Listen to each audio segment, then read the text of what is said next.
We trekked 1,000 miles the year of 1838 to 1839.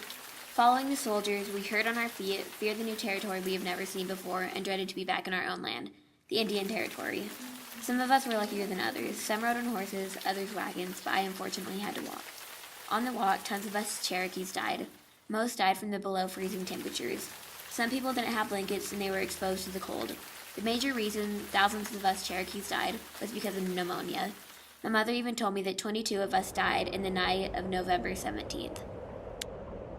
The soldiers treated us like prisoners. We even felt that way. But not all of us left our homes freely. The Seminoles stayed back and would not let some American soldiers force them out of their own homes. They would fight for what belonged to them. Later on, the soldiers ended up dragging them out. The Seminoles did put up a great fight. Our long, horrible journey ended 1839, March 26.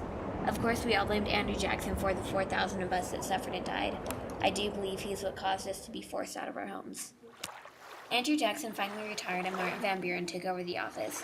2 months later, things started to get rough for us. The Panic of 1837. Everyone, even I, wanted loans from banks to buy public land, but we had to buy it with gold or silver instead of paper money. This made it extremely hard for us to get this land because most people, like my family, didn't have a lot of gold or silver to buy the land. We all rushed to banks waiting to trade our paper money for silver or gold, but banks were running low and we started to go into a deep panic. Now that Jackson was gone, Van Buren was blamed for the 90% of factories that were closing, even though Buren was not to blame. What was it like to be blamed for something you were completely innocent of, knowing it wasn't your fault that your country was in a huge panic because factories were closing down? Now that we were having hard times, the Whigs thought that now would be a great time to take over the White House.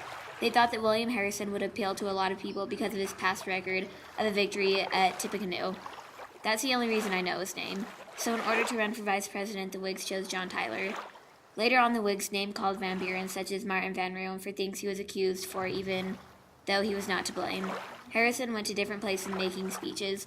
They all caught all of our attentions, and I even started to like Harrison. But I knew that Van Buren wasn't all that they said he was.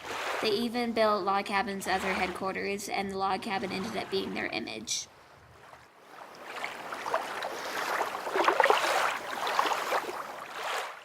Finally, Harrison won the election. Quite easily, actually. A lot of my close relatives voted for him, and many other people I knew too.